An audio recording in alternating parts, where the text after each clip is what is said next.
안녕하십니까. 이 시간에는 장영철 교수의 장영철 직원 시간이 돌아왔습니다. 오늘도 장영철 교수께서 나와주셨습니다. 감사합니다. 네, 감사합니다.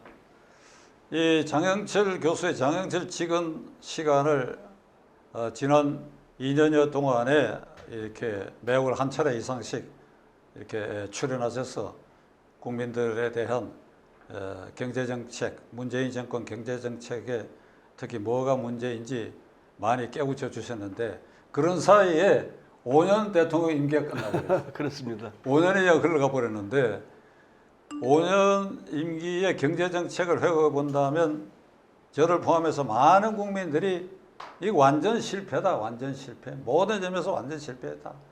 주택정책, 소주성 정책 모든 거 실패했는데 그 실패의 핵심 원인이 뭔지, 그 실패가 왜 실패하게 됐는지 이런 것에 대해서 오늘 총괄적으로 장 교수 말씀 좀 해주시죠. 네, 알겠습니다. 기본적으로 시장 경제 질서를 무시했다 이렇게 말씀드릴 수가 있겠습니다. 우선 가장 이번 대선에서 표출된 민심이 부동산 관련 민심이었는데요. 표 분포를 보면은 종부세 새롭게 납부하게 된 1주택자들 상당히 많이 있습니다. 그분들이 거의 분노를 쏟아내면서 표를 찍었다 이렇게 분석을 할 수가 있습니다. 결국 집값을 올리면서 모든 사람들을 어렵게 만들고 또 젊은 사람들은 집을 사기가 어렵게 만들고 그래서 사회 양극화를 굉장히 심화시켰다. 이 부분이 가장 뼈아픈 지적이 아닌가 싶습니다. 자기네들은 맨날 뭐 평등을 얘기하고 어려운 사람을 도와준다. 그랬지만 결과는 어려운 사람을 더 어렵게 만드는 그런 엉터리 정책을 폈기 때문에 이런 일들이 벌어졌다. 이렇게 말씀을 드리고 싶습니다. 특히 국가 부채 면에 있어서는 이 박근혜 대통령 때까지 GDP 대비 이 국가 부채가 40%가 채 안 되는 39%인데 그렇죠. 예. 지금 아마 거의 60%까지 늘어난 상황이에요. 이걸 앞으로 다음 정권이 어떻게 뒷감당할 수 있을는지 그 국가 부채의 증가의 원인이 뭔지에 대해서 한번 말씀하세요. 우선 재정을 방만하게 운영을 했다. 참 돈은 마구 써도 괜찮다 이런 식으로 생각하면서요. 엄청난 세금을 걷었지만은 지출이 또 그 이상으로 늘어났기 때문에 쓰면 쓸수록 재정 적자가 크게 늘어나고 올해 우리나라 국민 총생산액의 50%를 넘는 국가 부채를 안게 됐습니다. 이제 조만간에 60%에 도달하리라고 보고 있는데 이미 많은 나라가 국가 부채가 GDP의 60%에 도달했을 때 재정 위기를 겪을 수 있다. 이렇게 해석을 하고 있습니다. 지금 정권은 재정 위기뿐만 아니라 금융 위기까지도 초래하는 그런 경제 정책을 계속 써왔기 때문에 차기 정권은 이 금융 위기, 재정 위기를 어떻게 극복해야 되느냐 이것이 굉장히 큰 숙제가 되고 있습니다. 아무쪼록 국민 모두 합심을 해서 이제 재정의 과소비를 줄이고 또 경제를 시장 경제로 복원시키면서 다시 한번 우리 성장의 원동력을 되살려야 되지 않을까 이런 생각이 듭니다. 윤석열 정부에서 소득주도 성장 정책을 물론 변경해야 되겠죠. 네, 그렇습니다. 변경하라고 예상되고 있고, 그 다음에 이 코로나 대책에 있어서 문재인 정권 코로나 발생 2년 전서부터 세계에서 가장 자랑할 K 방역이라고 과대 선전을 해왔는데, 그러나 지금 환자가 계속 늘어나고 있고 이런 상황이 되는데 신정부가 소주성 정책과 K 방역 대책에 대해서 어떻게 정책을 펴나가라고 예상하십니까?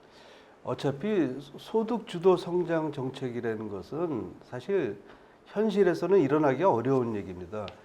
소득이 어떻게 만들어지겠습니까? 열심히 일을 해서 그래서 이제 부가가치를 창출해서 만들어지는 것인데 그 앞부분을 전혀 도외시하고 소득을 가지고 이렇게 되면 세금을 걷는 것도 재정 입장에서는 소득이 될 수가 있는데 이런 세금들을 마구 나눠주면서 국민들이 일 안 해도 먹고 살 수 있다 하는 이런 인상을 준 그런 정책이 가장 잘못된 정책이다. 역시 소득이라는 것은 우리가 열심히 일해서 부가가치를 창출해야지 소득이 발생된다. 이런 부분을 다시 한번 강조하고 싶고요.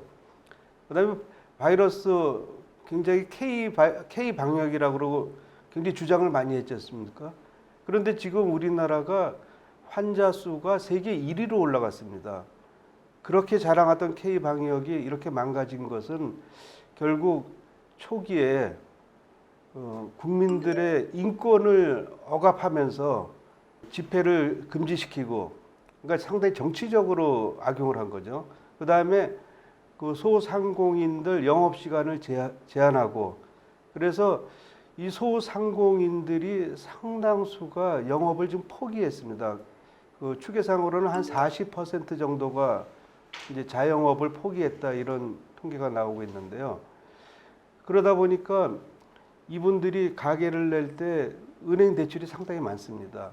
5개 시중은행 대출 잔액만 해도 자영업에 대해서 한 300조 정도 된다고 하는데, 이렇게 지속적으로 영업 규제를 하다 보니까 소득을 올릴 수가 없습니다. 도저히 못 견뎌서 폐업을 했는데 현 정권이 10차례 추경을 했습니다. 그래서 154조 원이라는 엄청난 돈을 풀었는데 그 돈이 환자 수를 억제하는 그런 그 대책이나, 그다음에 환자들이 늘어났을 때 병상을 확보하는 이런 데 돈은 별로 안 쓰고 그냥 대선용으로 돈을 나눠줬다.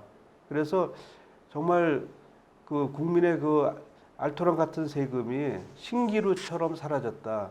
이런 점에서 앞으로 재정 운영상에 상당한 부담을 안게 됐습니다.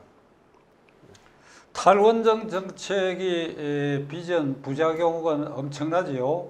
우선 전기값이 지속적으로 오를 수밖에 없고 한수원의 적자가 대폭 늘어나고 있고, 그다음에 원전 관련 산업 기반이 창원지구를 비롯해 가지고 붕괴되기 시작했고, 그다음에 울진 3, 4호기 등의 공사 중단됨으로써 지역 경제 타격을 입고 이런데, 반면에 태양광에 엄청난 투자를 하다 보니까 거기에 부패가 싹 터가지고 엄청난 부패가 싹 트고, 그다음에 산림과 이 농토가 훼손되고, 이런 일련의 탈원전 정책 부작용을 이 정권은 이제 실패했는데, 새 정부는 어떻게 전개해 가려고 생각하십니까?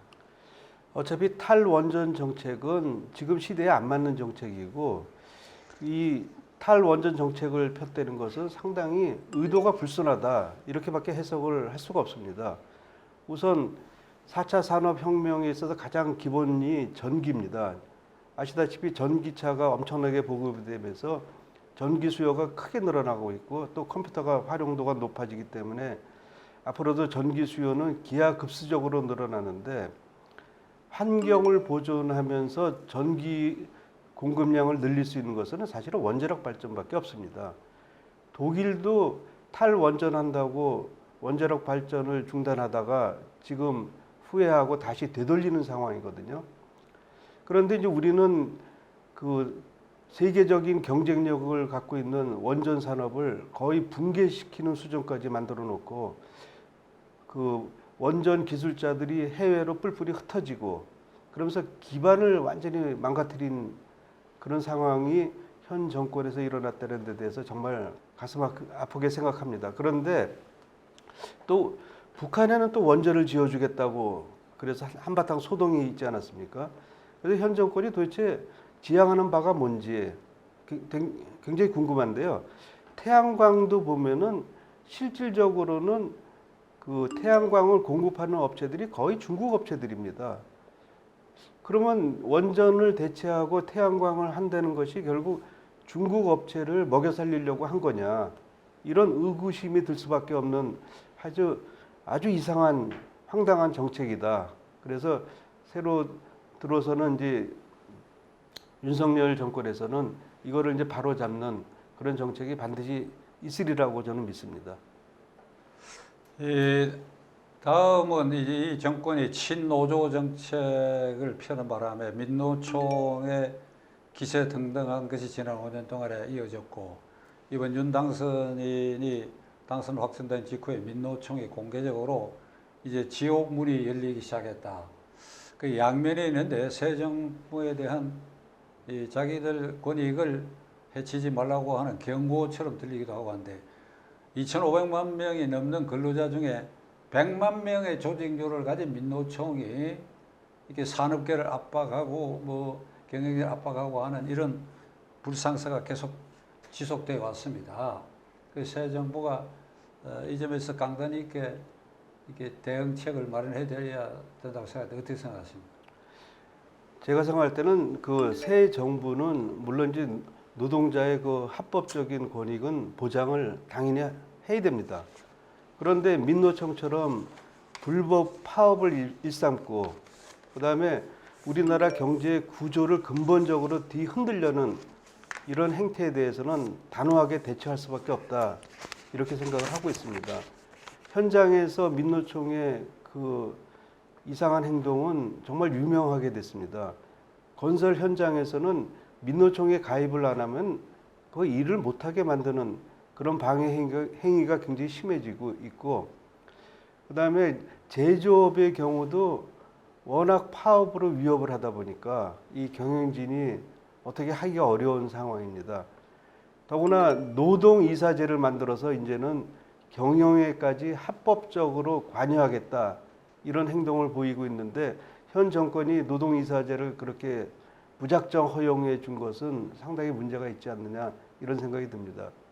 한 가지 더 말씀드리면은 최근 그 코로나 바이러스 때문에 세계적인 공급망이 지금 그 끊어지거나 굉장히 축소돼 있습니다. 그 바람에 그 중국에 진출했던 많은 기업들이 이제 빠져나오기 시작하고 있는데, 우리 경제가 조금이라도 더 회복을 하려면은 중국에서 빠져나오는 기업들을 우리나라에 다시 유치를 하는 것이 굉장히 관건이라고 생각하는데, 그 업체들한테 설문조사를 해봤더니 한국에는 안 돌아오겠다는 것이 압도적입니다. 그래서 왜 안 돌아오겠느냐 하니까 한국의 노사 문제를 감당할 수가 없다.